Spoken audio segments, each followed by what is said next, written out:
Hi, it's good to see you all. So I'm Naima Clark. I'm an associate professor in the School of Communication. Some of my students are here, which is good.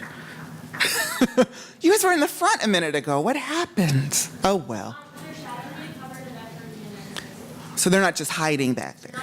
All right, good.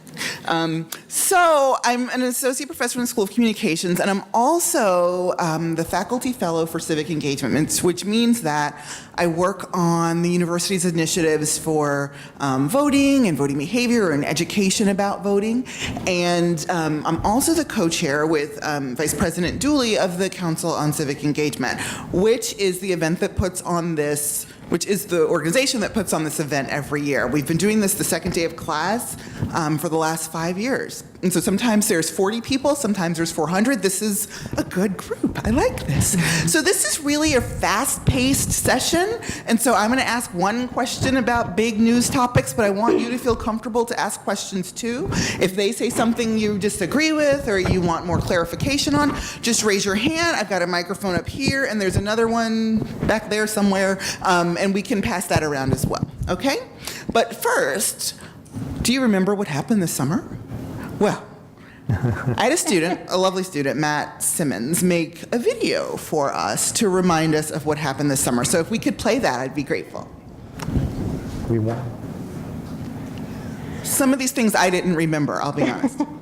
Very sad breaking news. Police say the fashion icon Kate Spade was found dead in her New York City home in an apparent suicide.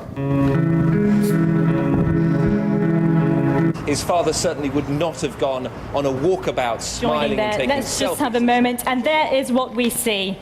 A lawsuit against Harvard University for discriminating against Asian American applicants just took a new twist with claims that the bias against them is a, quote, personal thing, including such traits as positive personality, likability, and attractive to be with. A Fox Urge It now. A senior official telling Fox News the U.S. will withdraw from the United Nations Human Rights Council.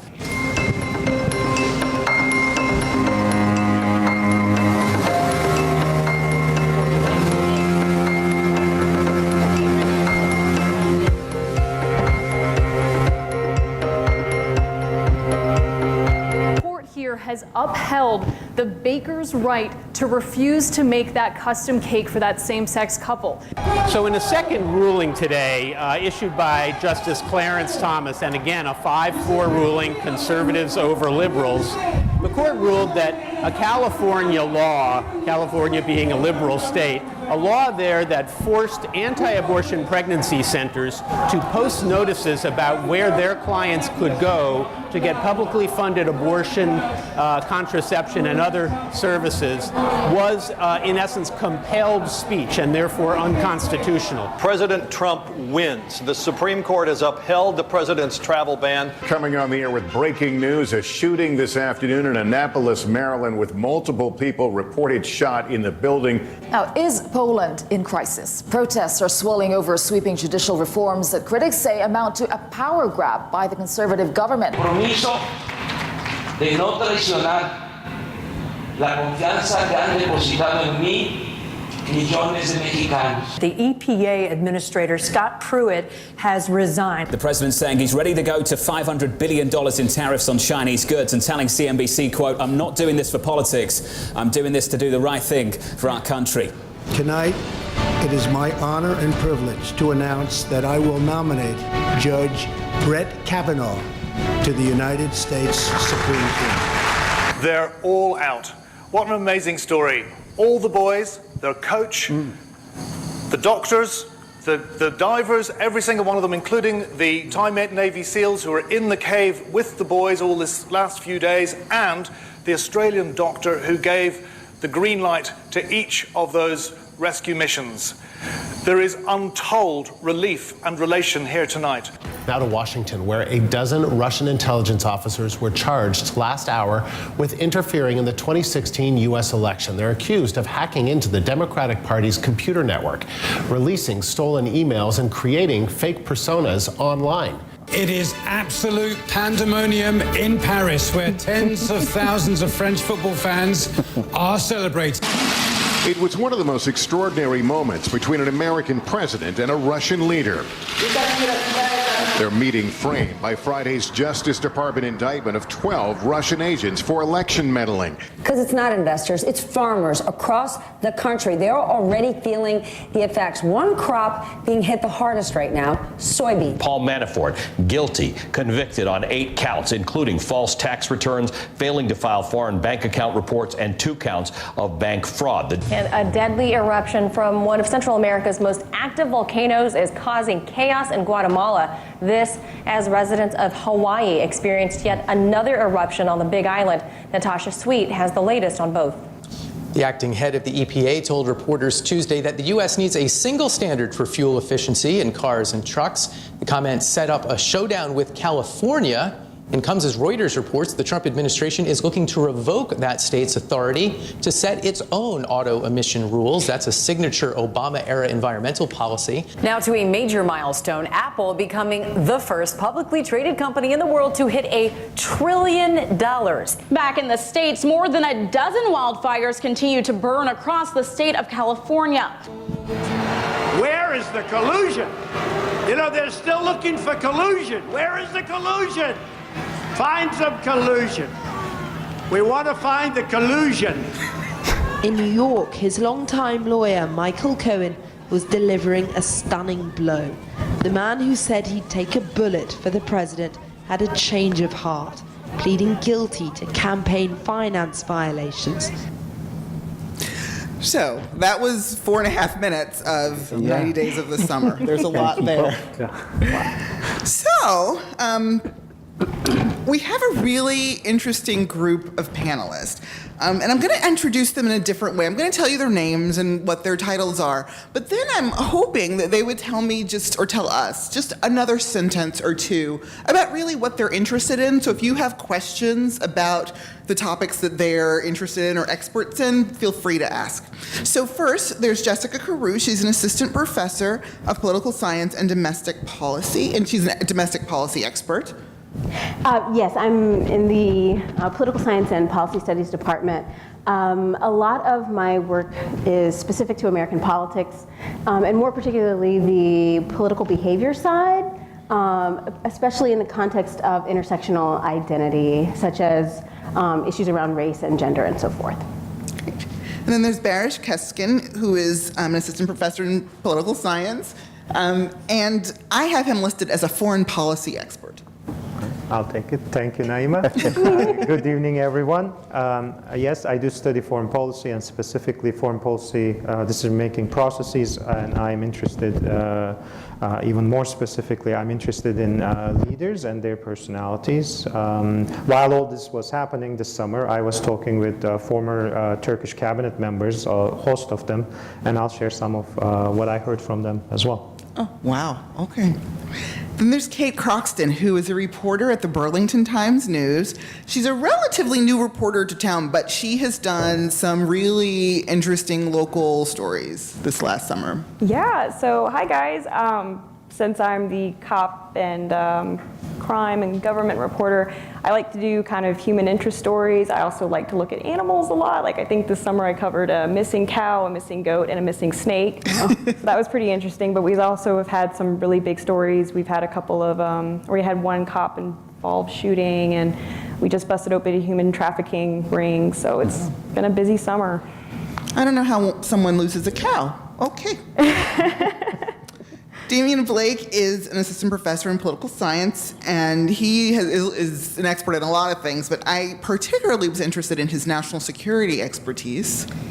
Yes, I mean, I have several interests. I do teach a class called National Security via Film, but in that class, we do look into national security threats, both domestic and international. And so, you know, I'm an avid follower of the news as it relates to issues around national security, and we have had some of that over the past summer with regard to North Korea and the Singapore summit, and also with Russia and the implications or ramifications of that on the U.S. side. So, we'll see what happens tonight. Wonderful. And then last but not least, Andrew Greenland is an assistant professor of economics, and I have him listed as a trade and economic development expert, but I'm sure he knows more than that. Yeah, most of my research is on how the U.S. has been affected by globalization over the last 30 years. Most of my work is spent on thinking about the consequences of China's growth, particularly on its entrance to the World Trade Organization for laborers, low-skilled and high-skilled laborers across the U.S., and what's happening to firms as they sort of adjust to changes in trade policy. So again, a wide range of expertise, so they can answer any question you throw at them. So I'm going to start with the questions, and then I'll open it up to you all in a couple of minutes. Based on the news from the summer, can you sort of summarize what's the state of the country or of our community or of the world? Just, I know that's the easy first question. Dire. Dire? In some respects, I would say it is dire. There are elements of hope, for sure. I'm sorry if I'm jumping in too quick.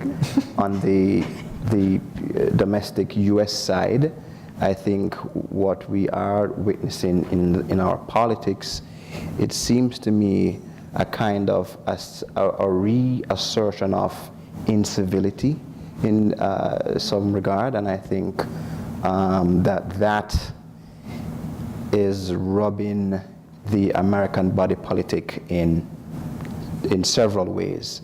And I think we are at a very polarized moment politically, and it also has implications around issues around other sorts of social identities as well. At the international realm, just to say quickly, we have some spots of bother as well, issues around refugee crises, for example. Some that have been talked about a lot in the news, and some not so much in the news, but they are crises. For example, on the continent of Africa, the CAR, the Central African Republic, is an ongoing refugee crisis, which we don't hear much about in the news, but it's happening. So I'll relax for a moment. I would largely agree with that. My examination of this is basically kind of at the same place. When I saw this question, basically kind of what came to mind for me was that there's a lot of good news that is wrapping up our understanding of some of the negative realities that are in place, right? The economy on the whole, in terms of kind of some of the markers that we usually see, which I'll leave actually to somebody who's more of an expert. But these markers look really great, right? Like unemployment is way down. It's at some really low levels. But then wages seem to be going up for some individuals in some sectors, but the inflation is also increasing, and seemingly, according to some reports, at a faster rate, right? So for those who are at the bottom of certain socioeconomic status rungs, they're not really necessarily seeing the benefits of these positive markers. We're seeing, positive news in terms of, let's say, for example, the Trump administration kind of pulling away from this policy of family separation. However, there's still, I think the latest report this past week was that there's still 700 or so children that are not reunited with families, and I think over 40 of them are years 4 and under. Right? So there are a lot of things that are going on that seem like they could be positive, but that positivity in some ways is masking some issues that we need to examine a lot more closely. I'm going to take a slightly more positive view of things here. I think it's completely fair that I would characterize the summer not necessarily as dire per se, but as sort of a political triumph of emotion over reason, where policies are tending to be guided by non-experts with emotional appeals over sort of rational approaches. You can see that from everything about the lack of evidence that immigrants are an actual threat, and I'm sure we'll end up talking about that, to the quasi-insanity watching the trade war unfold right now against expert opinions. So there's a lot of emotional appeals that are being made, I think, across the board. And unfortunately, it's leading to a lot of divisive sort of situations for people across the country. So let me jump in there and disagree a little. Positivity, I don't know which positivity you really portrayed. Emotions, yes, and they have direct implications, right? But let me go back to a big picture in terms of international relations. And what I will emphasize is actually something that we will revisit in our classes this coming week as we set up the scene for studying international relations. And one of the things that we traditionally emphasize here is the post-1945 world. And that post-1945 world is marked by some of the organizations that you are familiar by their abbreviations: UN for United Nations, NATO for North Atlantic Treaty Organization, and IMF, International Monetary Fund, World Bank. They all have key functions to fulfill. Trade liberalization in this whole context. The picture that I want to draw here, and again, this is a very big picture and we will branch out as we go further, I suspect, is a revisiting of this whole order that is established post-World War II. And that world order has been led by U.S. efforts, and with the coming to power of President Trump, we are observing that there is a public, yes, very emotional indeed, a very public discussion about this international order, and now it's taking it to NAFTA with Mexico and Canada and how it is being revisited and everything.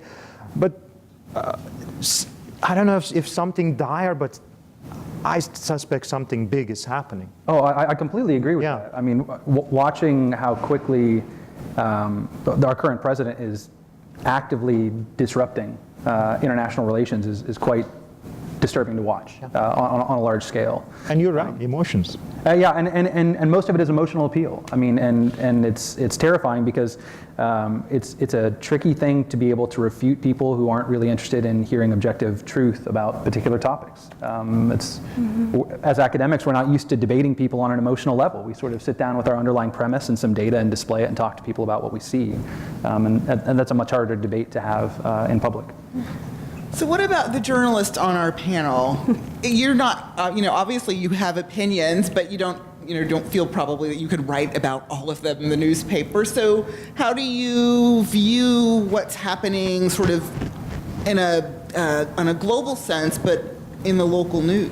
Let me tackle the local news side first. I mean, I feel like our community has been actually doing quite well this summer. Now, granted, the last few weeks have been quite tumultuous.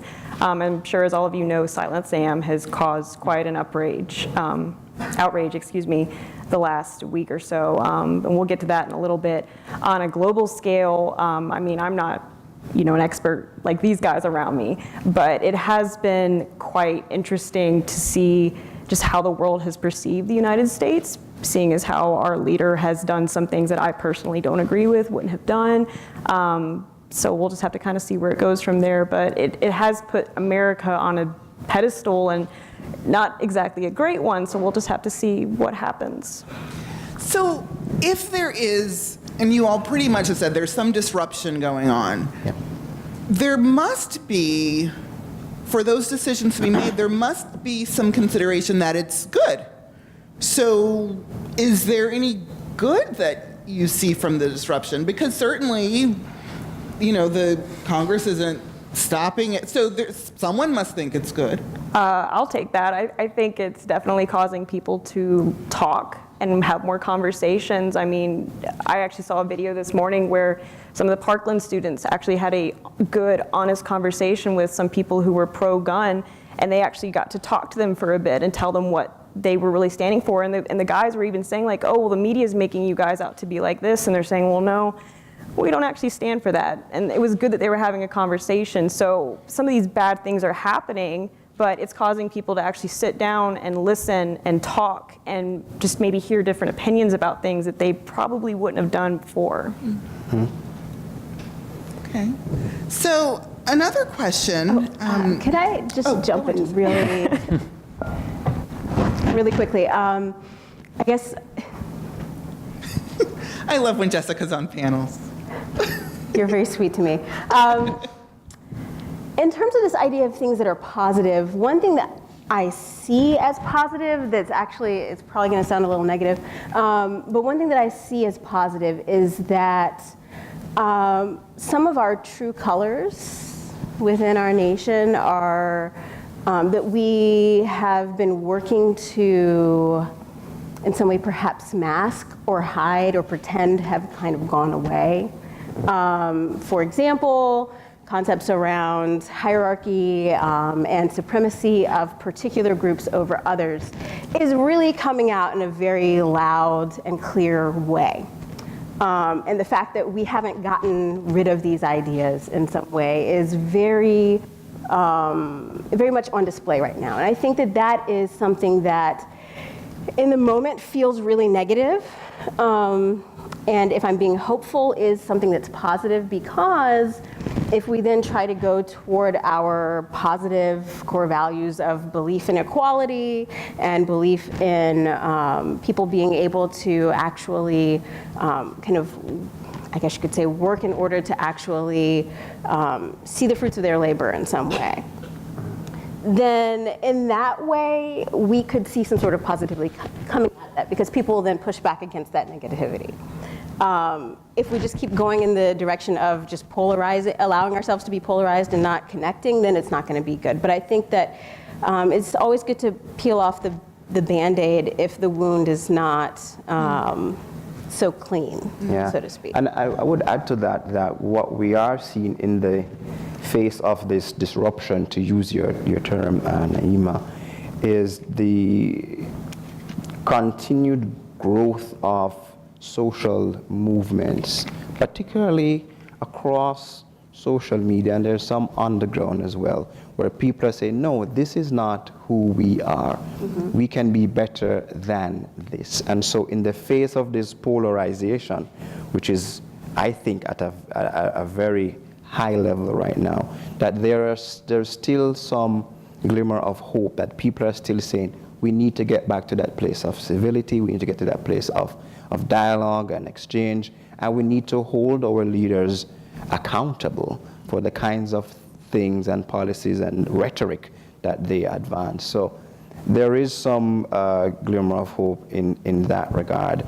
On the positive side, which is going to sound negative as well, politically, all politics is local. So what I got from your question tacitly is, if these policies from the high and up top, if they are pushing an agenda of disruption, why keep pursuing that? Well, all politics is local, and it works in some jurisdictions. And if you look at the poll numbers and the support level, it hasn't waned much. And that is precisely because we have become so balkanized as a country, right? There are several Americas within America now, right? And we have a challenge. We really have a challenge in confronting that. When we talk about generating knowledge and epistemology and the things around, well, that's fake news. If I don't subscribe or I don't agree with that, well, I'll shut it down. Or that's far right or far left. This polarization has really taken us from a place of having this true kind of interaction and exchange, and as you rightfully pointed out, seeing the other as human. Yeah, and I think as you see more groups resisting and pushing against hate speech or negative ideas that have come out of the last couple of years, it's a good opportunity for people to take a second to reflect on things they may not have experienced themselves, that they can now see firsthand as it's happening to other people. So you may not have been subject to a particular set of discrimination before. You may not have seen that was a thing, but when you're watching a large group of people pushing against a particular idea, it becomes much more apparent how prevalent that issue is for people who may not have experienced firsthand. And that opens up a lot of dialogue, and I hope creates empathy, if nothing else, for each other. Now I was going to add this. So this glamour of hope Damion used, I think that's only thanks to some open society, open conversation, dialogue, and free press. Let me emphasize free press, and again, their role in facilitating this whole conversation. And I cannot emphasize that enough, especially after having been to my home country a couple years later and observing the state of the press in my home country and how it is very much constrained. And here, but it's just not the press, and in conjunction with all these little glamours of hope that we are perhaps highlighting, pointing at. It also goes back to the roles of individual beings. That's you and I and all of us, your neighbor, the neighbor that you like and the neighbor that you may not like, the classmate that you agree with and then don't agree with, parents, family. That dialogue is necessary, but informed dialogue, one that is able to escape emotions, a reasoned discussion.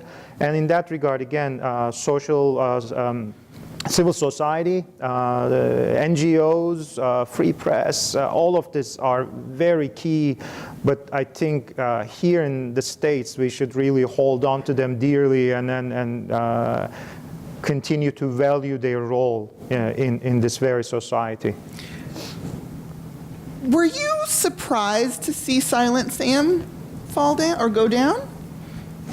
I personally think something was going to happen eventually. I personally wasn't expecting such enormous amount of backlash that's happened, especially with ACT Back, our local neo-Confederate group, the way that they kind of handled the recent protests that happened over the weekend. But I mean, the conversation about the Confederate statues that's been going on for a while now, and I think it was Durham where the most recent statue fell in North Carolina. I mean, that caused some nice ripples across the state, and the fact that there was one standing in UNC Chapel Hill, something was going to happen eventually.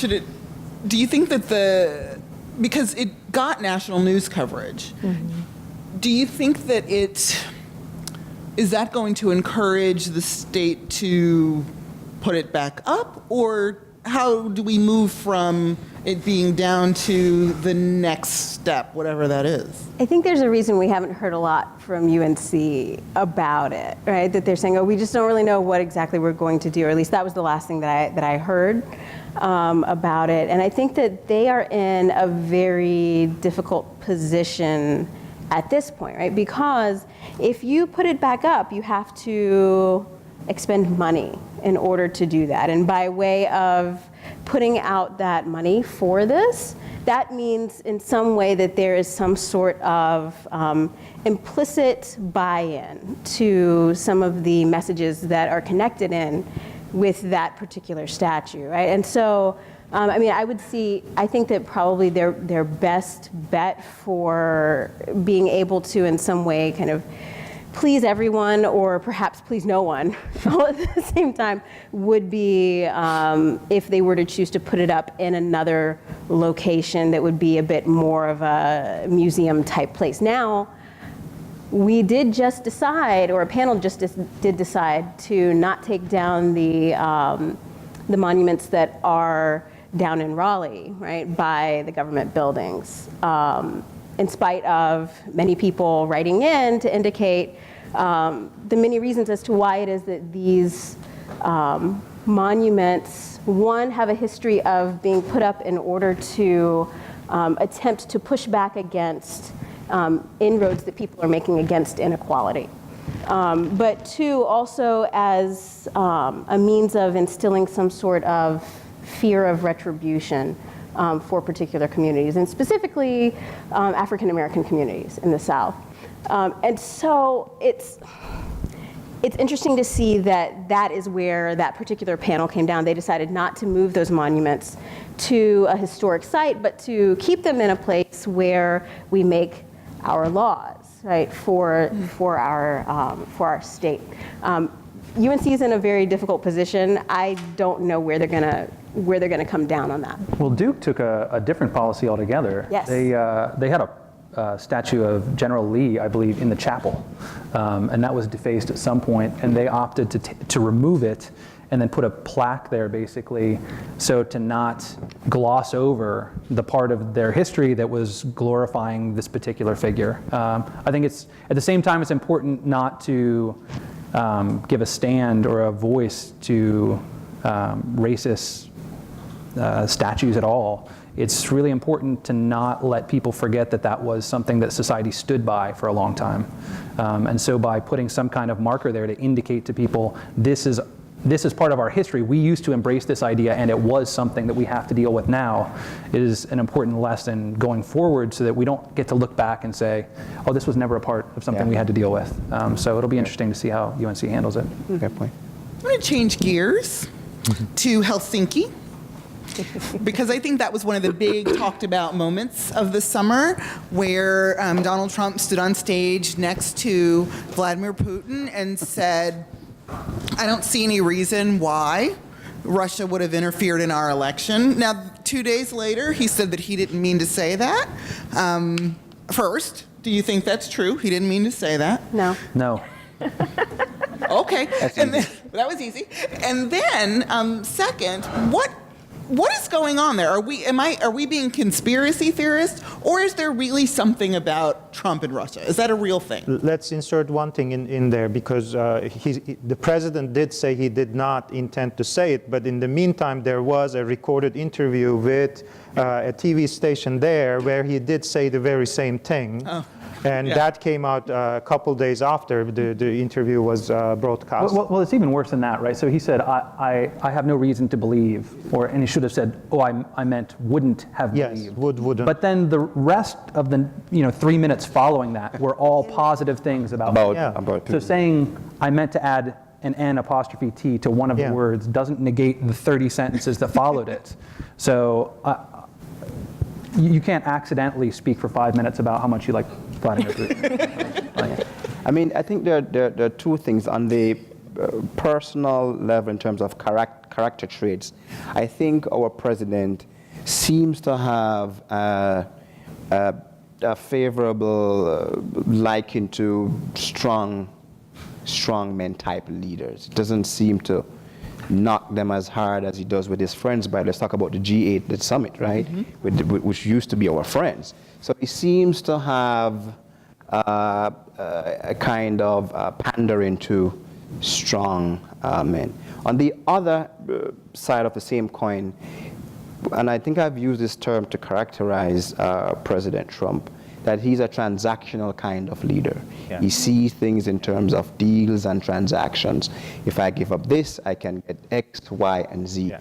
And he has calculated in his head, and he's positioning his administration in that way as well, to say, we are perhaps better off being friends with Vladimir Putin and Russia.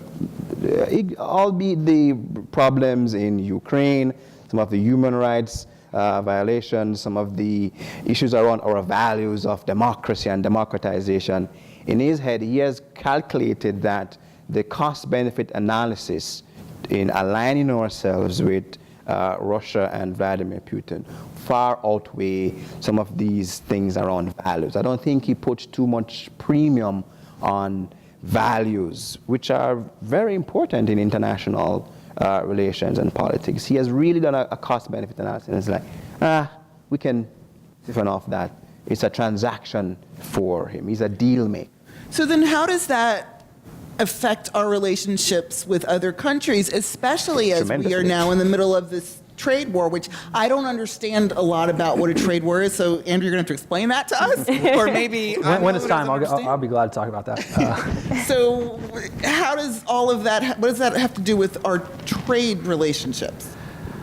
Yeah, this is a semester class, isn't it? Yeah, I'll make it pretty brief. So trade policy is really about facilitating stability for countries to make transactions, okay? The sort of business plans you need to make to set up international trade networks and deal with the kind of supply chains you have set up in today's global economy require a lot of stability, okay? And the biggest problem we're facing right now is the uncertainty about what trade policy is going to look like, okay?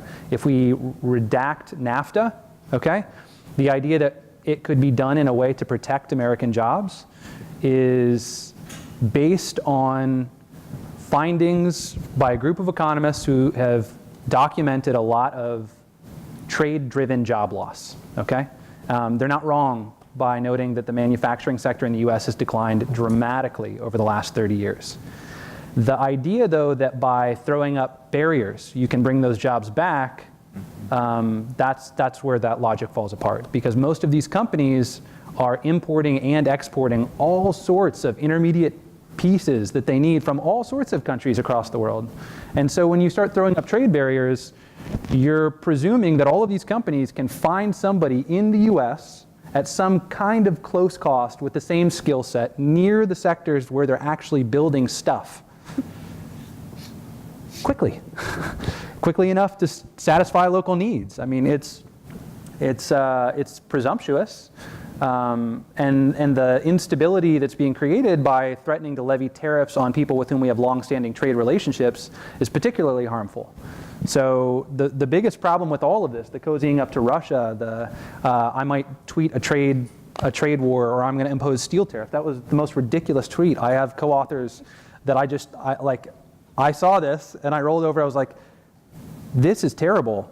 But we are going to have so much interesting variation in data in a couple of years to explore with this, because this is just insanity watching this guy try and throw. So what does it mean? He tweeted that we're putting a tariff on steel. What does that mean? So the way international trade works is basically if you can find somebody to ship something to you anywhere, that's fine. There's no problems with that. But the US may have restrictions in an attempt to protect either domestic industries where they're allowed to set tariffs. And a tariff is basically just a percent that they add on the price and they keep. Okay, so if I'm buying a $50 pair of Nikes, but I'm getting in from Canada, let's say, and there's a 10% tariff on that, that would be a $5 that the government would collect. Now, the point of that tariff is to do two things. One, it provides the government with some revenue. But two, it should also dissuade me from buying a Canadian shoe. Because if I can find one that's even $54 in the US, I would buy that one. Okay? So the idea with these tariffs is to make a sort of, we like economic exchange, but there's some sort of vulnerable sectors that we want to protect just enough to disincentivize people from buying that stuff abroad. So when we're threatening a trade war, what we're really doing is we're saying, these are sectors we think have been really disproportionately hurt. For example, steel and aluminum were the two ones that Trump started with, and they are a result of the manufacturing decline we've seen in the US. I grew up in a steel town. My uncle works in a steel mill. I'm from Northeast Ohio, so I've seen things sort of taper off in that area. So the idea there is by throwing up a tariff, we can dissuade people from buying steel from those countries, in particular China here is the target of this tariff, and then incentivize steel users like automobile manufacturers, for example, to use American steel. Okay, if I make it expensive enough to buy it from somewhere else, you buy it from home instead. Okay, that's the basic idea behind a trade war. And that ties into the politics is all local, because you can say to your local constituents in Ohio, see, I'm bringing back American jobs using American steel. But then don't cars cost more money? Yes, cars cost more money. I have figured this out. I figured out tariffs. That's exactly right. That's exactly right. So cars cost more money, and our trading partners are not stupid either. They do a very good job knowing that politics is local. They pick on particular sectors where they know that there is strong Trump support and nail tariffs on those particular goods and services. Okay? So what you saw out of the European Union is the moment Trump said, we're going to slap tariffs on steel for everybody because we're going to protect American steel, is they went through and said, well, wouldn't it be a shame if somebody in Mitch McConnell's district started losing jobs because we put a tariff on goods in his district? And so they know geographically where these goods and services are produced to the extent that they target these tariffs to hit particular politicians and their districts to try and make them uncomfortable enough with the prospect of losing an election that they might put pressure on Trump to bring him back towards the negotiating table. That's why the soybeans were... That's why the soybeans were such an issue. Because that's in exactly right. the middle of the country where there are more Trump voters. That's exactly right. This is it's all kind of a single picture here. I have a PhD in television. Let's add on to this. Yeah, please. So while I was in Turkey this summer, aluminum and steel tariffs also hit Turkey. Now let's look how it affects there. So when I arrived in Turkey late June, my credit card statement suggests the exchange rate was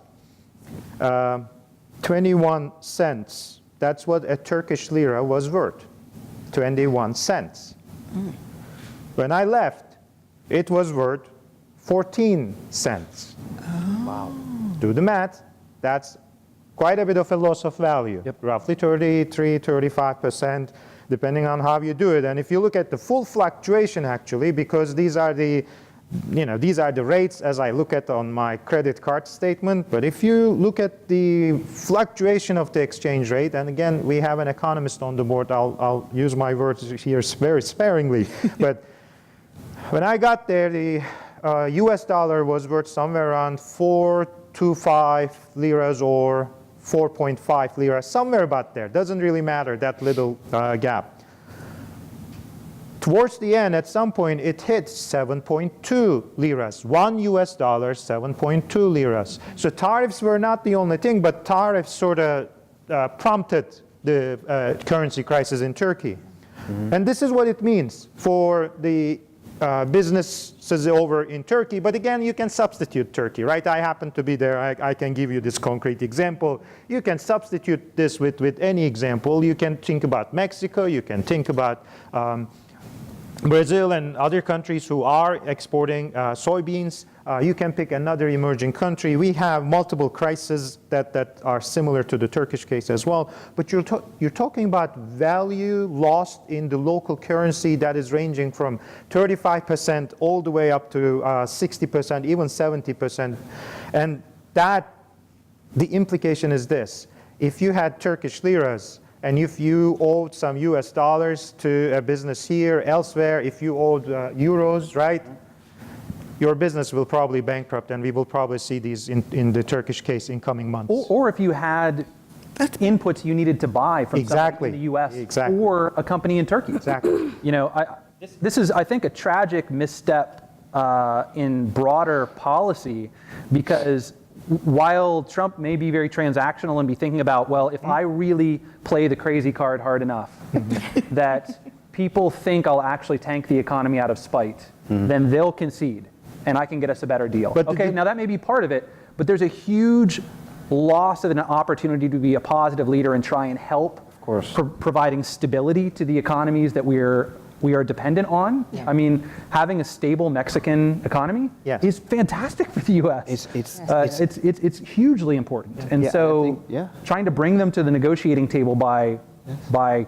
playing a game of chicken is an unfortunate missed opportunity. The thing that the president doesn't seem to understand or is ignoring is how interconnected the global economy is. And not only the global economy, but the international system on a whole. It's very interconnected. And instability in Turkey, students might be wondering, why do we care? Well, instability in Turkey can mean literally instability in parts of the Midwest. Instability in Mexico can mean instability in South Florida. And that kind of economic instability can also lead to other kinds of national security crisis. Yes, and Damion is very right on here, like that interdependence, instability in Turkey, but not just Middle East or elsewhere, other emerging markets. Europe, a lot of Turkish debt is originating from German banks, French banks, Italian banks, and Spanish banks. You don't want these economies to be impacted by the crisis in Turkey. So much like exploiting the circumstances of local politics here, Turkish politicians are also aware of this, and they can play this card with the Europeans, if not the United States, right? With the United States, they can play other cards pertaining more to the Middle East, national security. So, and then in addition, sorry, just really quickly, in addition to that, this decision to kind of pull back from the world stage, right?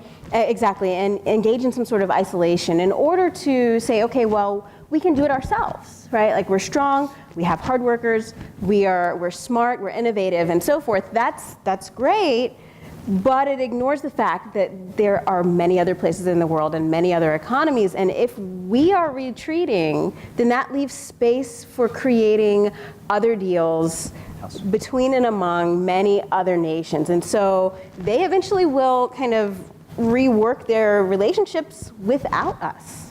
And if they do that, then it's going to be really hard for us to jump back in. I'll say if rather than when the economy tanks and when we find that there's just nothing that we can do without those other world powers. And so then we'll end up in a position, if you really like having the US on top, or, yay, America #1, if that's something that, is something that is interesting to you, having to go back and beg to get connected back with people is not something that you are going to see as a position of strength, or that where you will find yourself in a position of strength within the nation. So this is exactly what happened with TPP, right? Yes. U.S. Exactly step right. out, Absolutely. and China filled the gap. There's so much. We could do a whole day on trade. Okay. So Damion mentioned something that it piqued a thought. So if the Mexican economy is strong, there is less incentive for cross-border migration. Of course, right. Absolutely. For immigration. So, well, this doesn't seem to make sense then. That's what you all have been saying. It doesn't make sense.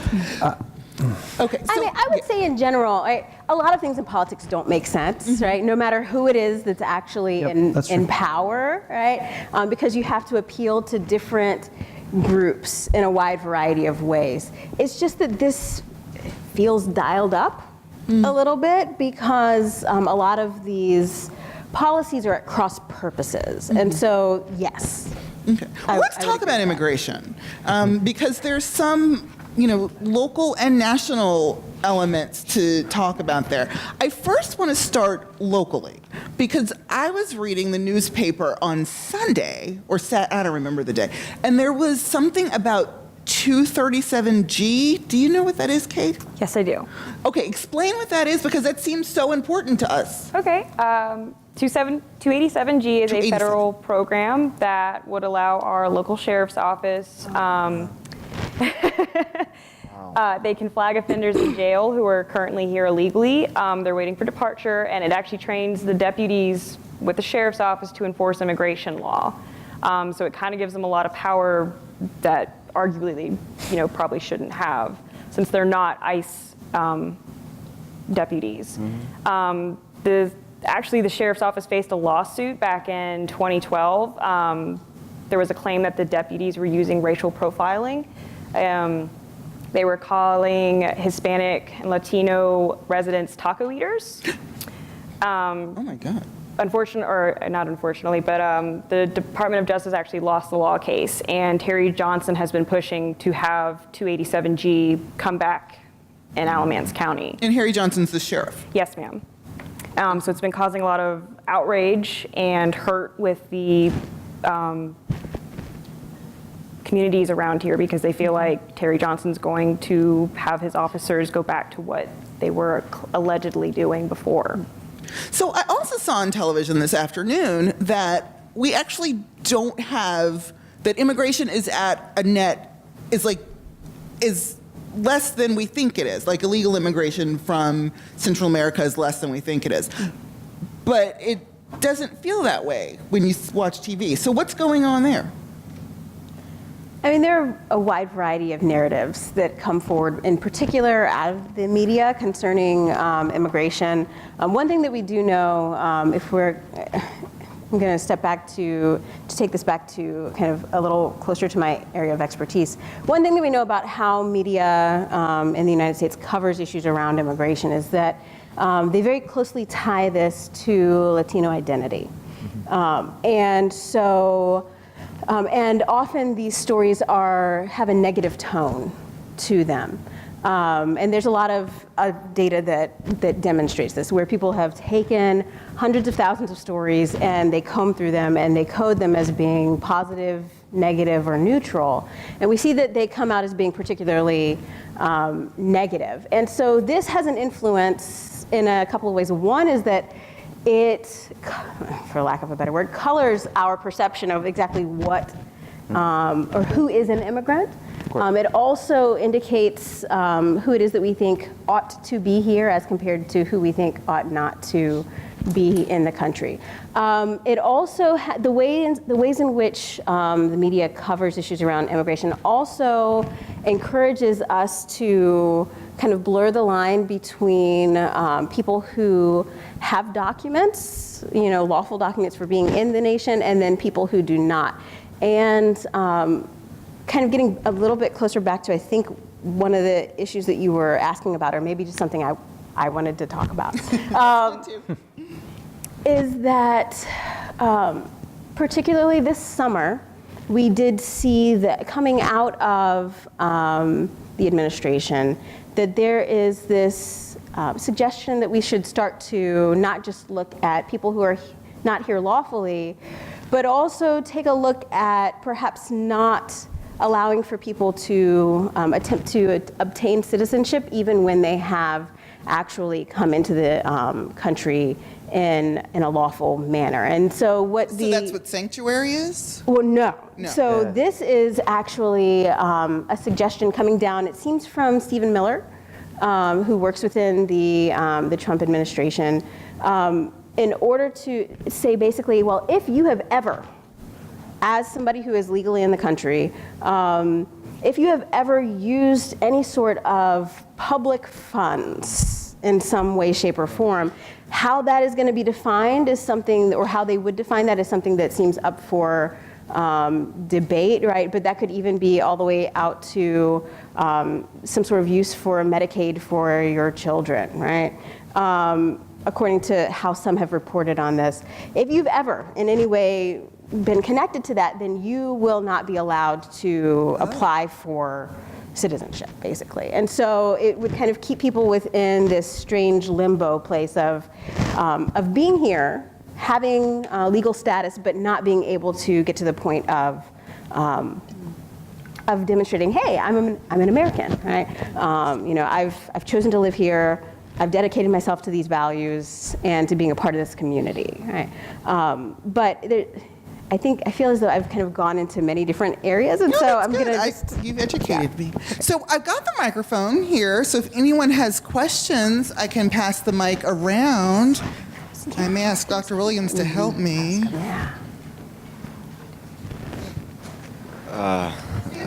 Okay. Hello. I just had a quick question in regards to the Turkey thing. I know President Trump recently released a statement back in July saying that another reason why he was, and again, I'm not very informed on this, so I'm kind of asking if you can confirm this or kind of help me understand it. The reason that, part of the reason rather, that he is inciting sanctions on Turkey is because they're holding citizens of America in their prisons, and one of them being a pastor from North Carolina. North Carolina, yes. So I just wanted to know if you think that, or like just if that's like true, or like can you like help me understand that situation more, or if if the tariffs are actually solely like based on just a transactional thing, like what you said, like he's just trying to make a better deal, or if it's also part of the fact that he's trying to get American citizens home. Does that make sense, really? Or? Oh yeah, it does. Okay. Yeah, totally. Yeah. Right away, or are we taking some more right away? Yeah. Yeah. Okay. No, that's a great question, and actually that brings some of this back to North Carolina, right? Yep. Yes, Pastor Branson is a North Carolina pastor. I'm not sure of his denomination, but I believe Presbyterian. Yeah. Thank you.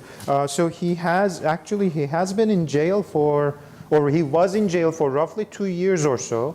The Turkish government's claim is that he was one way or another, and he long lived in Turkey, like 15 to 20 years, I believe. He long lived in Turkey. And Turkish government's claim has been that he is one way or another connected with some illegal activities, as the Turkish government defines it, and as it is in its laws. But again, this is the Turkish government's claim. The U.S. government says this is all bogus. There's no reality there. He has been in jail for no reason. And then there's been conversation between the U.S. or talks between the U.S. and the Turkish governments about this to how to address possibly, because the Turkish president is pretty much holding him as a person he can negotiate with the U.S. government for other stuff. And he was released this summer from jail, and now he has been under home arrest. He's not allowed to leave Turkey. Yes, is that a point of major disagreement between the two countries? Is it causing some trouble? It is causing major trouble. But is all politics local? Yes. Why is the President of the United States and Vice President of the United States, both of them made public statements, former being on Twitter, obviously. The latter, Vice President, I believe, made comments in Ohio, if I'm not mistaken, about Pastor Benson. But both of them took this publicly and escalated this right away because Turkish government was not cooperating as they wish they would be cooperating. It is an issue, but it's not the single issue. In my interviews with the former cabinet members, from their perspective, this was just playing for local politics in the United States. The former cabinet members, these are no longer active politicians, but they were with the Turkish government in place at this time, no longer affiliated with it, but they were members of this very government. They thought this was all local politics. Vice President and the President were escalating this intentionally, playing up for November midterm elections. That's what I heard occasionally from them as we started our conversation. Now, can I just say one thing real quick? Because you specifically asked about the tariff side of this. I don't want to give off the impression that I think Trump is only doing this from a transactional, I'm trying to get a better deal perspective. I couldn't, guessing somebody's motivations is hard. So I don't want to leave you with the impression that I think that's all that's happening here. Okay, I think some of this is I'm trying to fulfill a promise, a campaign pledge to people who have been disenfranchised with the global system. Okay, so I want to give the man some credit where it's due. I think that's part of the motivation here, but I don't want to mislead you on that. So I like to take a long-term view of history, and a lot of the things you're talking about can be ended. So you can rekindle bad relationships, you can rescind tariffs. But one of the things I can't see my way out of right now is that we're in a post-factual world. I don't know how you fix that. Does anyone have any ideas? That's an easy question, Rich. Rich is the editor of the newspaper. Where to start? Yeah. We talked about it in Core 110 today. Yeah, I have no good answer for you, and I wish I did. I think that some of this goes back to this issue of polarization and the degree to which we are seeing our identities as being very closely tied to party and ideology, right? So I'm a conservative or I'm a liberal and I hate those people over there, right? And so it makes it so that you have to have your team to win, no matter what. Right? And so you have to choose sides and then make sure that you win, right? Rather than choosing the side of, oh, well, if we're here in America, then we're all Americans and we're working toward ensuring that we can all succeed. We're saying my team has to win. And so no matter what the facts are, we're going to make this work in this way. And I think that a part of it, to perhaps go back to some of our initiatives on campus, is actually finding ways to have conversations that are hard to have, but in which you actually see people sitting down and finding those connections that we actually do have with one another, right? This is kind of at the heart of how we, as a nation, theoretically saw ourselves or developed ourselves, right? If you go back to Federalist 10, you have this idea of factions, right? There are going to be many, many different factions in the United States. It seems like that should break you apart, but really what breaks you apart is if you have just 2 or maybe 3 factions, because then everybody gets into those groups, right? But if you have so many different cross-cutting cleavages where people agree with some people in a group, but then they also agree with people in another group, then what you actually see is people coming together and strengthening themselves, right? And so we have to get back to that position of understanding our commonality, 1, and then 2, recognizing that just because you are liberal in some areas doesn't mean that you are not perhaps more moderate or conservative in others, and just because you're conservative on many different issues doesn't mean that you don't have some ideas that you agree with in terms of the people that you call liberals. But I think that it is actually moving us away from kind of self-reflection regarding what we really believe, because we have to think that we believe what the group believes. And we have a journalist on the panel, and so can you talk a little bit about the role of reporter? For example, I saw today that Donald Trump tweeted that if it says an anonymous source says, then it's just made up. And so can you talk a little bit about the role of reporter in this environment, this atmosphere right now? I could talk to you about that for about 2 days. If I had a penny for every time I was called fake news, I'd be a billionaire by now. Our role forever, first and foremost, is to be the voice of the people and to let the people know what is going on, not only in the country and in the world, but in your community. So we answer to you guys, first and foremost. So when we're called fake news and told that our anonymous sources, which we have a right to protect our sources, that it's just all fake and made up, I mean, it's just, all you're doing is tearing us down. And we're not the enemy of the people. I know we've been called that, I cannot even tell you how many times, by Trump. And to be honest, it infuriates me, because that's not our job, that's not our role. We're here to represent the public every single day. And to me, it's like, if you don't like what I'm writing about you, or what we're writing about, what you've done in the world and the community, maybe don't do it. And these things have real consequences. We talk about America in terms of democracy and values. Mm-hmm. Freedom House over the summer has said that America has gone down with regard to the media freedom and press freedom. Its indices are going down and down and down. And this is a way to paralyze, to foreclose on who you consider to be your enemies, right? So you can say, oh, well, that's fake news, right? That's not correct. And it's a strategy. It really is I think, a political strategy that is being used to foreclose on, to paralyze, to immobilize those you consider to be on the other side of your spectrum, your ideas, Right. your values. And to jump on that, I mean, what the goal is you only want people to listen to what you say, what you think is supposed to be the truth or the fact.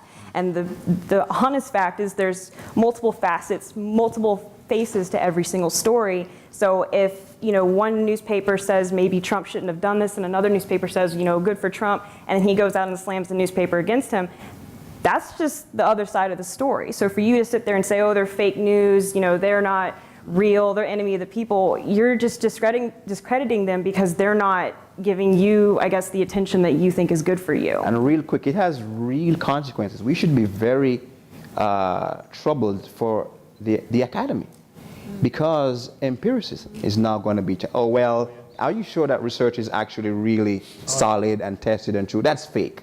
Yeah. I mean, he just said about the Google and all these, Twitter, and that they are fake algorithms, they're not correct, right? And they're giving you skewed news, whether far left or far right. So now you begin to question, and questioning is good, but when you begin to question empiricism, empirical data, and throw it out as being, it's all fake, it has real consequences for the academy. And I think in 5-10 years, we're going to be in serious trouble, because already our students in class, some of them are like, I can disavow that, that's fake news. Now, I think there's something really important to be said about this, because I completely agree with all of this. This is actually, it's quite terrifying to watch. As I said, from where I come from, there is a pretty conservative contingent, and that's not my personal ideology at this point. But I think it's really important to make sure that we're not otherizing people who are currently Trump supporters or take these particular ideologies. Like, it's just as important for us, and probably more so, I think, to take a chance to have an in-depth conversation with somebody to understand why. The best thing that you can do when you're having a conversation with somebody is not throw facts in their face, because if they've already told you they don't believe the facts, there's nothing to do with that. Ask them why. Have them explain their position. You may learn something, but you may learn what they don't understand or what bothers them, or get some glimpse at a deeper issue that helps you move the conversation beyond, here are the things that I think are real, and here are the things that I think are real. Mm-hmm. Some of this is emotional. talk to people about why they are feeling the way they are feeling. And Andrew, to refute that some, I think we certainly can do that, and we should do that. We should not authorize anyone. I want freedom of all views permitted. But when you begin to attack, when you begin to foreclose, when you begin to shut down what is considered to be objective reality, reality, then you have a problem, because then anything I say is going to be, I'm just shutting you down because it's fake anyway. I'm not trying to promote the view that there isn't some objective set of facts out there on which we can agree. I think that's completely the case. I'm saying if you are trying to engage with someone who disagrees with that view, screaming the facts at them is not a way that is going to open their mind. It's going to make you seem like you may be unreasonable or not willing to see their perspective. I'm not saying that their perspective may be valid on issues that they may not know about. That's you. But listening to where they're coming from can be a great way to open a door to a conversation about how we get to these objective facts. Like, how do we know what we know scientifically? Like, how do you know global warming is real? Have you had a really in-depth, nasty debate with somebody about it? Do you know the limits of your own knowledge? Can you help somebody through the limits of theirs? So I just think it can be a tricky spot. We don't want to be in a position where facts aren't a thing, but it's also important to make sure to engage with people that you disagree with. And There's a question in the back. She's been waiting patiently for us. Something that I saw in the video that I don't think we've touched on yet is the Supreme Court nominations after Kennedy's retirement. And I was wondering what you guys' opinions were about, that decision's ability to set precedent, and also like if the precedent set by McConnell is likely to be used, that was used for Scalia. I've also heard stuff about like the safety of Roe v. Wade, so like maybe that case in particular and just the court as a whole. I was wondering what you guys' opinions were considering the new nominations. Excellent question. Yeah, the Supreme Court is in a really interesting place, and actually has been, as you said, for several years. We went down to an 8-person court after Justice Scalia died. And as you indicated, right, the majority leader decided to say, well, actually, we're going to have this to be decided by our next president, in spite of the fact that it's almost an entire year, right, before the actual, before that individual would take office, right? And so rather than saying, okay, well, a president was elected for 4 years, and so within that 4 years, he, meaning President Obama, would have the ability, was chosen to make those decisions, right? That was taken away from him. And unfortunately, that is a way in which we see institutions being eroded, right, by the individuals within those institutions themselves, right? And so I do think that's dangerous, because then it does set this precedent that you're asking about. We're down again to an 8-person court because Justice Kennedy stepped down this summer, right? So as you said, this is something that happened, and there is a lot of, I'm doing it right now, hand-wringing, right, about what this may mean for some sort of, particularly women's rights in terms of the ability to make decisions concerning their bodies as connected to how we identified or defined privacy or right to privacy, particularly through Roe v. Wade. It's very clear that Kavanaugh was chosen for his positions around this, and particularly coming down from some of the groups that are a bit more conservative in nature, in terms of them pushing forward their particular lists, which is what everybody does, right? When it's time to choose a nominee. But we're in a really weird place in terms of a lot of things that are going to happen. Even just now, this just happened in the last couple of days. A federal appellate court, or a smaller section of it, determined that the North Carolina lines that were drawn are actually unconstitutional. Still. Wow. And they said that we are actually considering saying that you need to have them redrawn before the next election, right? Which is just very soon, right? And so in terms of how courts work, right? what our legislature is going to do is going to say, hey, Supreme Court, stop this. Like, don't let them redraw our lines. This doesn't make sense. We're almost at an election. This is a little bit unstable. But if that does go to the Supreme Court, it's an 8-8 court right now, right? And so if it comes out so that it's deadlocked, the decision of the lower court then stands, right? The appellate court then stands. And so we may end up in a situation where they could choose to, one, go to 2020 and say, well, we'll just have them redrawn for 2020. That's not necessarily what it's looking like they're going to say, because they're indicating, actually, it's been several elections that we see that these lines have been drawn improperly in order to give some sort of partisan advantage. And so we don't want to allow for another one to go by.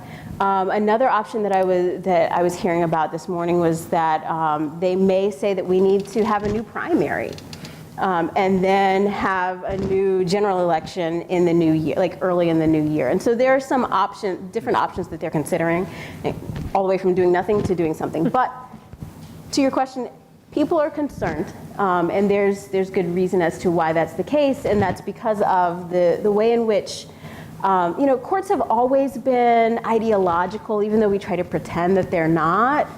We don't have elections for people on the Supreme Court in order to keep them away from the the whims of the people, right, up and down, that you see in elections. However, we do know that there can be a very particular ideological bent to a court, and this particular nomination does lean that very far to the right. There's a question back here. I was wondering what you guys thought about the death of John McCain and how that affects the strength of the Republican Party, and also how that affects the strength of the conservative groups that oppose Trump, because McCain, as we all know, kind of opposed Trump on some major issues.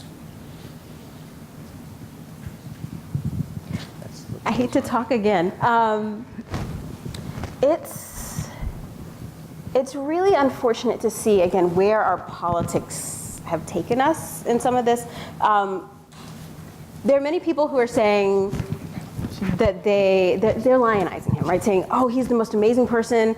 He's, a patriot and a war hero, and has stood up against a lot of problems even within his own party, and problems that he sees in the other party. There are people who are just tearing him down completely, immediately following his death, and just saying, oh, this is the worst person in the world. How could anybody ever say something positive, right? And I think that gets back kind of, again, to that issue of polarization.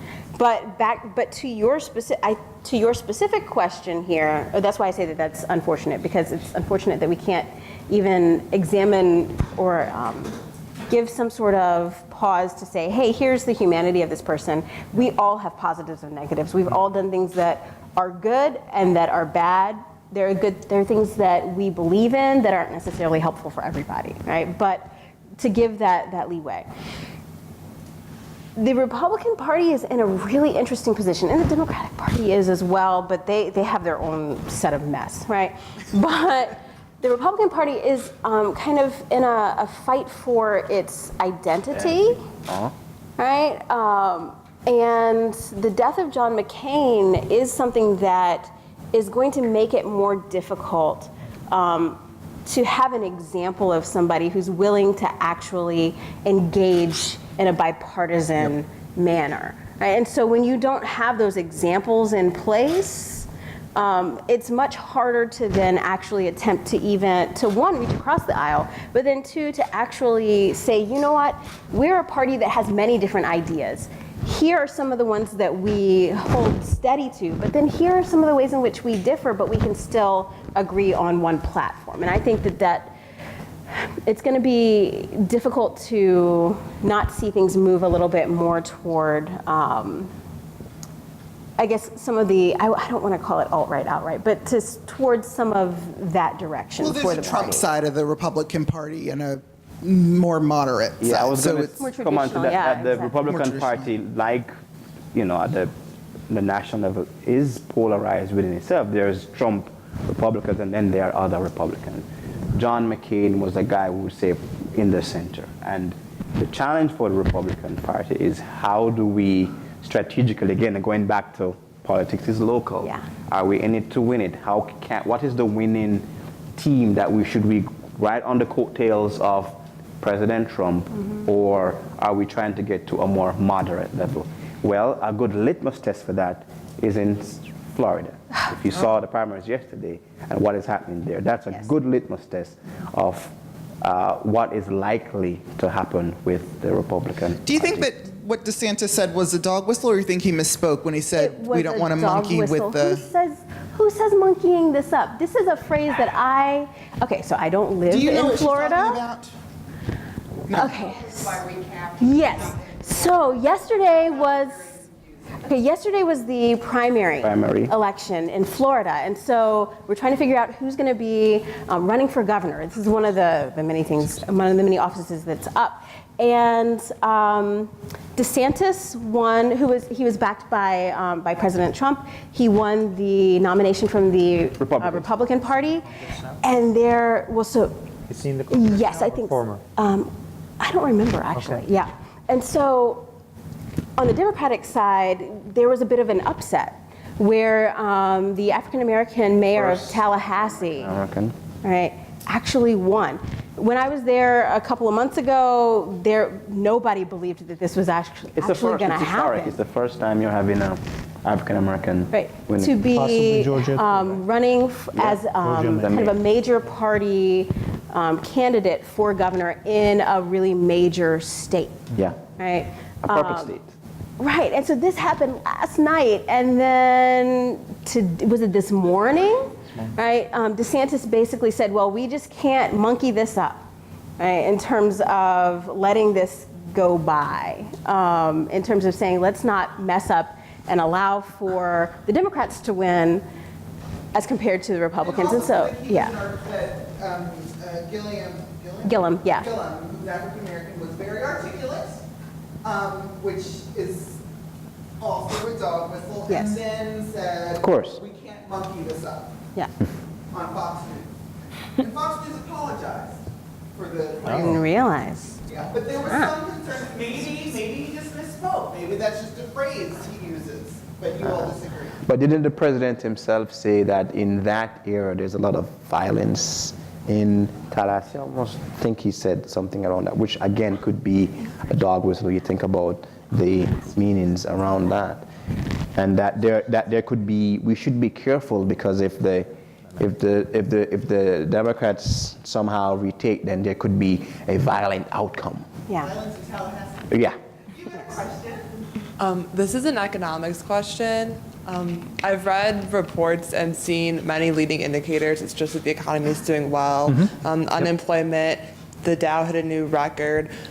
Wages aren't terrible. Yet I've also read reports that maybe not a crash, but definitely a downturn is feasible, if not probable, in the near future. I'm just a bit confused as to how those are both able to be true. Yeah. So let me. This is my old favorite anecdote that rips on economists, that they've successfully predicted 8 of the last 4 recessions. Okay? Predicting when there's going to be a downturn is very tricky. So I will verify for you that yes, there has been a substantial turnaround in the economy.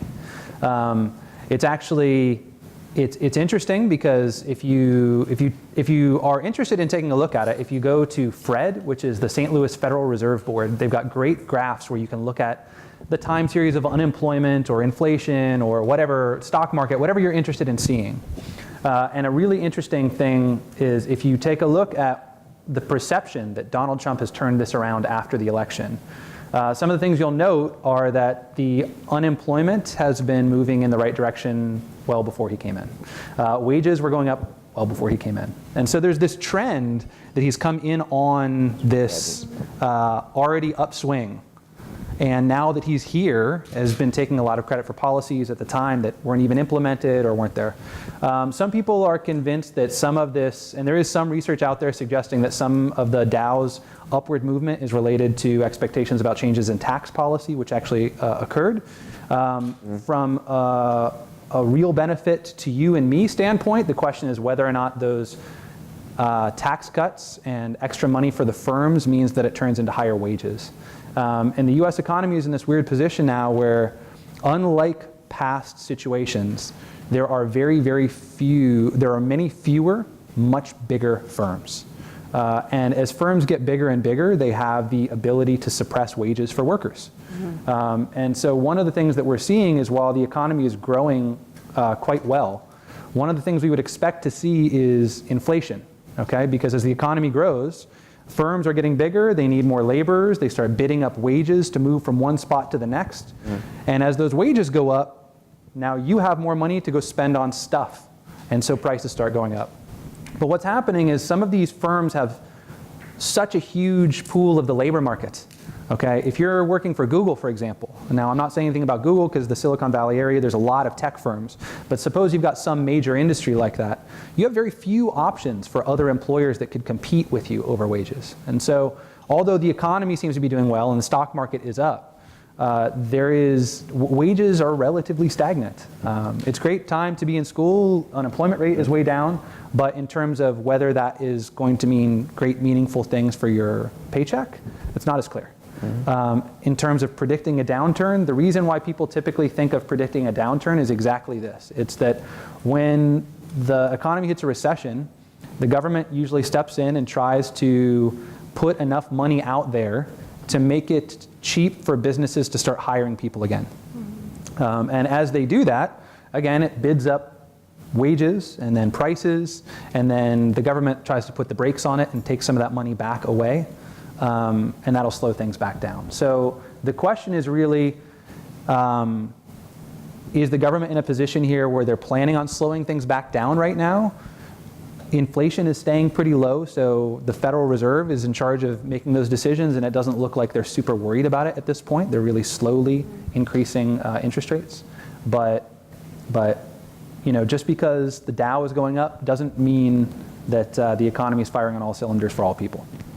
One last question, and then I have a quick question too. One last question. So a name that's been thrown around a lot lately is Michael Cohen. I'd be really curious to see what you guys think about that whole situation. Is there anything there? That's a good question. I need to know that too. I get an easy pass on this. I'm an economist. I only have opinions. I have no bearing to say. Nope. Go ahead. Is Donald Trump in trouble, or is it just not true? I don't know that he's ever really in trouble. We're in this really strange place politically speaking, right? Where in the past, if you are coming in third in a primary race and you start, yelling a little bit about where you're going next and then say, yeah, right? That kind of encourages the tanking of your campaign. Or that happened. Yes. That happened. Howard Dean, you should look it up. It's really interesting. Tragic, actually. Actually, ESPN had a really nice little 10-minute segment on it that's really good, where they suggest it isn't as bad as that. Or if you can't spell potato, right? That's a big problem. But gaffes, particularly from President Trump, are not kind of game-ending in some way. Now, this is not a gaffe outright. This is where it's a real deal. We're seeing that his personal lawyer, or one of the many personal lawyers, was recording him at various times without his knowledge. Omarosa And Omarosa too. Yeah, thankfully we don't have time tonight to talk about her. But yes, and maybe the others too. But we are seeing that he is kind of bringing forward the goods in terms of saying, hey, I did actually pay out money to this woman, or more than one woman, and that and was directed to do so. It's clear that I was, or he's right. He's saying he directed me to do so, and that we were taking campaign funding and using it for that purpose and putting it through particular shell companies and so forth. It's a big deal. This is corruption. And there's no other word. This is corruption. Yes. It's campaign finance laws have been broken. Yeah. It is, you talk about draining the pond. Well, he's creating a whole different cesspool. It's a big deal. This is a big deal right here with these things. But somehow it doesn't seem as though it matters, and I think it gets back to the question about facts. Yep. And how we then either recognize things as fact or how we then interpret that, like what we then take away from it. So if someone else was doing this, we would be very much up in arms. But because it's the person that I support doing this, then, well, that's my guy. And so no matter what I see him doing, it's going to be okay. And so it's not, so the witch hunt thing, it's not, this is a real thing. This isn't a witch hunt. Andrew? There is an investigation ongoing. In my soul, I genuinely hope that there was no collusion, because that would mean unbelievably bad things for the stability of the US government. If there was collusion that led to a president being put into office by, at the time, a hostile group, okay? Whether there is or not, I don't know how you answer that without waiting for the results of the investigation. You just hope that it's an unbiased, clean investigation that's not interfered with any political motives. And this is what you have to hope for with truth. I mean, you can't have a horse in this race other than hoping for the best for the country. You have to hope that you get a good, clean answer. That's the best thing you can hope for. I'm there with you. I really, in my soul, I don't think there was collusion. There was meddling.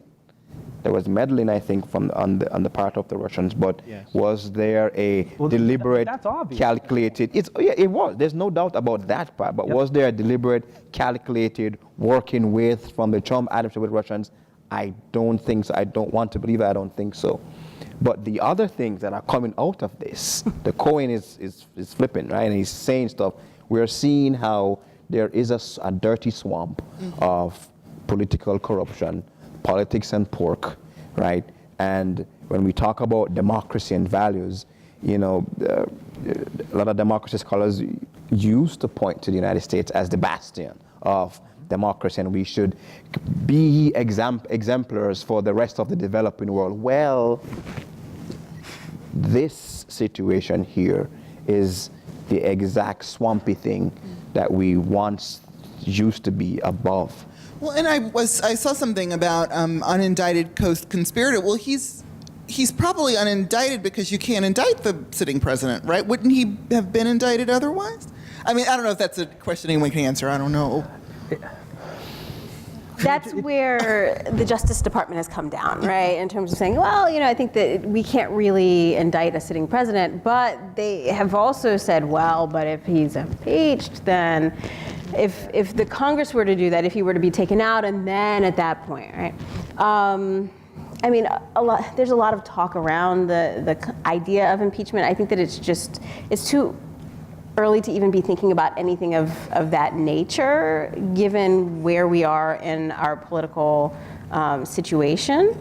For me, I'm more concerned about policy and what's actually happening and what people are putting into action, as compared to whether a president is impeached or not. But I think that it's really important to get a sense of, feeling as though you can count on the individuals who are representing your institutions to behave above board, right? That was why people were saying that they were against Hillary Clinton, because they felt as though, I'm really worried about corruption. Well, we're seeing this happening. I'm going to ask one last question, and then you guys can ask questions individually to our wonderful panelists. This summer, there have been a lot of notable passings. So Anthony Bourdain, Kate Spade, I've got my Kate bag, Aretha Franklin, John McCain. Can you talk a little bit about sort of which one of those or all of them that kind of left you with a little pang of sadness? All of them? Yeah, I was surprised with Anthony Bourdain, because his program, I used to watch it all the time. This guy made me want to travel. His program really looked at not only food, but food cultures, culture writ large, politics, economy. I And he never has such saw. an open mind to the whole. Yeah, he was a critical Yeah. thinker. I never saw that coming, and it was a real shocker. Well, I mean, he's pretty candid about his struggles with opioids, Yes, he was. drinking, and all of those throughout the show, and depression spells. So, I mean, I think that just goes to show that those kinds of struggles can happen to a lot of people, and it's important that you try and take action if you see people who are in that kind of a situation where you have the opportunity to reach out. I mean, it's tragic seeing something like that happen. Yeah. Agreed. I think Aretha Franklin hit me pretty hard when I was growing up. This explains a lot about my person as I am now. I used to watch Blues Brothers a lot.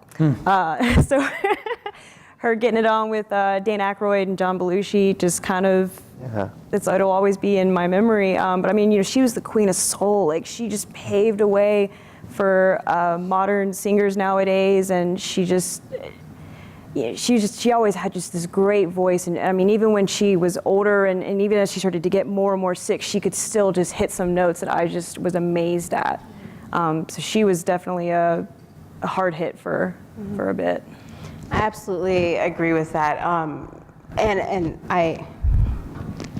I say absolutely everything that you said, and I add on to that a lot of her songs were transformative in ways that we don't think about right now, right? And so I'm going around my house and I have these songs in my head, and I'm saying, wait a second, this is a feminist cry to say, hey, I'm not going to be treated in a negative way, right? And you're going to actually engage in some sort of reciprocity with me, or I'm out of here, right? And that's something that, back in the 60s and 70s was not a new idea outright, but it wasn't something that people were talking about in the same kinds of ways that they were after her songs came out. And a lot of what we can see in terms of music and movies and so forth is that we can put forward ideas that can transform the ways in which we see our society operating. And so I think that a lot of her music did that in very real ways. Another, in addition to John McCain, because I wasn't expecting him to go so quickly after the announcement that he was going to be stopping treatment. I didn't either. I should have known, but it didn't occur to me that it would be the next day. Which, by the by, one of the individuals running in the Arizona primary said the very next morning after that announcement that she felt as though this was a personal attack on her and her campaign to run for Jeff Flake's open seat because McCain didn't really like her, and then he passed away that afternoon. How dare he? Exactly. But Kofi Annan. Was another one that I was blindsided by, because kind of in my formative years, he was the face of the UN in a way that I had never really seen it before, and so that was just the three of them kind of almost back to back in the last couple of weeks has been. Not even a couple of weeks, right? 2.5 weeks. One more, Naima, and that is. We haven't talked about it. Yesterday, Secretary of Defense was talking about it. And I think it's another sad story from the summer. The death of 20-plus school children in Yemen after a Saudi strike. Saudis using US and Brit sent weaponry. And if you've seen the images, just the school backpacks and all. And their notebooks. It's that was also hard. Yeah. But we're talking about Michael Cohen, which is interesting and important, but we don't see enough of the other stories. Thank you all so much, and thank you all. You asked excellent questions. Excellent questions.